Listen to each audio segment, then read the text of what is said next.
दोस्तों, ये कार्यक्रम उनके लिए है जिनकी नाम राशि या चंद्र राशि तुला है। ये प्रेडिक्शन तुला लग्न वालों के लिए नहीं है। और तुला राशि वाले 2020 से काफ़ी परेशान चल रहे हैं। यानी कि जैसे ही शनि महाराज ने धनु राशि से निकल के और मकर राशि में प्रवेश किया था, तो इनकी राशि के ऊपर शनि की कंटक ढैया शुरू हो गई थी, जो 2.5 वर्ष तक चली। यानी 17 जनवरी 2023 तक वो ढैया चली। और उसके बाद में शनि कुंभ राशि में और इनकी राशि से पंचमस्त हो गए थे। और ज्योतिष शास्त्र पंचम शनि को भी सही नहीं बताता। कहता है कि कार्य हानि मनस्ताप है, ज्ञाति व्याज कलापकम, हीन स्त्री भोग संताप है, पंचमस्ते भवो छन्नो। ऐसी पीड़ाएं पंचम भाव में शनि महाराज देता है।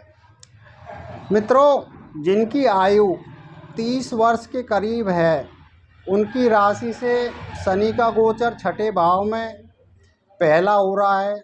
और जिनकी आयु 30 वर्ष से और 60 वर्ष के बीच में है, उनकी राशि से शनि 29 मार्च 2025 से छठे भाव में दूसरा संचार करेंगे। तो जिनकी आयु 30 वर्ष से कम है, उनका पहला संचार है। तो पहला संचार शनि का छठे भाव में ठीक नहीं कहा गया है, किंतु दूसरा संचार यानी जो 30 वर्ष से ऊपर की आयु है और जिनका दूसरा शनि छठे भाव में आ रहा है, तो उनके लिए ये काफ़ी उन्नति का कारक रहेगा, किंतु आपकी सेहत को ज़रूर खराब करेगा। 29 मार्च 2025 से शनि महाराज कुंभ राशि यानी आपके पंचम भाव में से निकल करके आपके छठे भाव में गोचर करेंगे।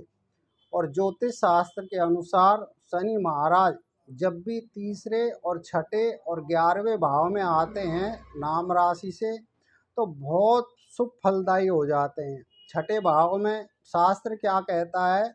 धन्य धान्य अभिवृद्धि च, धन्य धान्य अभिवृद्धि च, बंधु संतोष वर्धनम, स्त्री सौख्यम गृह निर्माण, षष्ठ स्थान गते शनि।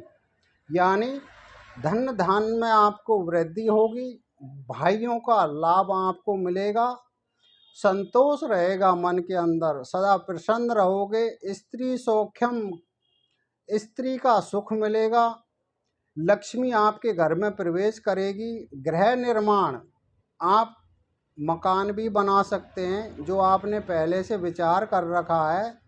ऐसा फल कौन देता है? षष्ठ स्थान गते शनि, जब शनि का छठे भाव में संचार होता है।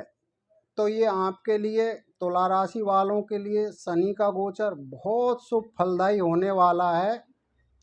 किंतु 29 मार्च और 2025 तक शनि आपके पंचम भाव में है, तब तक आपको थोड़ा सावधान रहना है।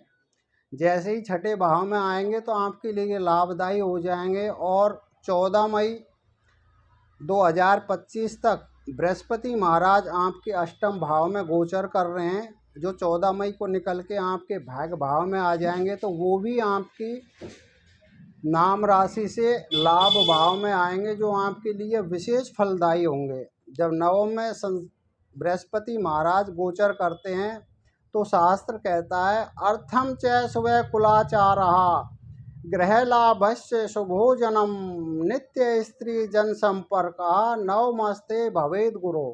यानी अर्थ धन का लाभ होगा, कुल में आपके विचार मान्य होंगे, गृह लाभस्य, गृह का आपको लाभ होगा, सुभोजनम, अच्छा भोजन आपको प्राप्त होगा, नित्य स्त्री जन संपर्क है, आपके लिए स्त्री यानी आपकी पत्नी माताएं बहनें बड़ी लाभदायक होंगी, क्योंकि शास्त्र के अनुसार स्त्री को लक्ष्मी का स्वरूप माना गया है। ऐसा बृहस्पति कब फल देता है? नवमस्ते भवेद गुरु, जब नवम भाव में यानी भाग्य भाव में गुरु आता है।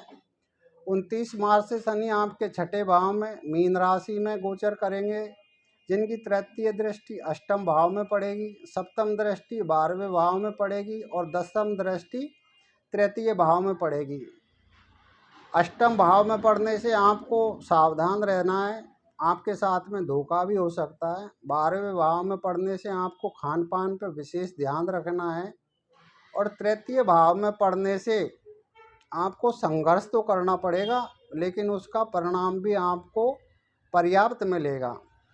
और एक विशेष बात यह है कि आपके इस गोचर में जब 14 मई से भाग्य भाव में बृहस्पति गोचर करेंगे और शनि आपके छठे भाव में गोचर करेंगे, तो तृतीय भाव को एक्टिवेट करेंगे।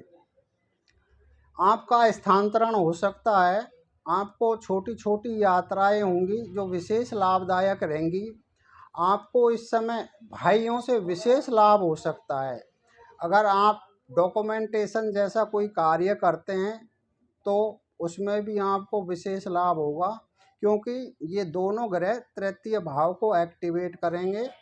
और जब भी ये दोनों ग्रह की दृष्टि एक भाव पर मिलती है तो वो भाव का शुभ फल आपको देखने में मिलेगा। 14 मई 2025 से देवगुरु बृहस्पति का आपके भाग्य भाव में गोचर होगा, जिनकी पंचम दृष्टि आपकी चंद्र राशि तुला पर पड़ेगी और सप्तम दृष्टि आपके तीसरे भाव पर और नवम दृष्टि आपके पंचम भाव पर। और तीनों दृष्टि आपको शुभ फल प्रदान करने वाली है। नवम भाव में बृहस्पति का गोचर आपकी लंबी धार्मिक यात्राएं कराएगा।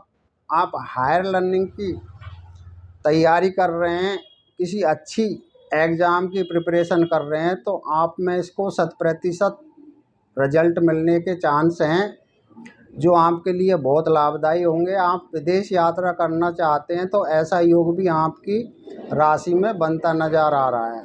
तो दोस्तों, ये था हमारा तुला राशि पे शनि और बृहस्पति के गोचर का प्रभाव, जो आपके लिए बेहद शुभ फल रहने वाला है। 2025 और 26 आपके लिए बहुत लाभदायक रहने वाले हैं। और ऐसे ही किसी राशि से संबंधित आप कोई प्रेडिक्शन जानना चाहते हैं तो आप कमेंट में अपनी राय लिख सकते हैं। और हमारे जो भी विषय होते हैं वो सभी शास्त्रोक्त होते हैं, इनमें कोई मिलावट नहीं होती है। आप चाहे हमारे चैनल को सब्सक्राइब करें या फिर ना करें, हमारा काम है आपको जो ज्योतिष शास्त्र के मुख्य ग्रंथों में लिखित है उनको आपके सामने रखना।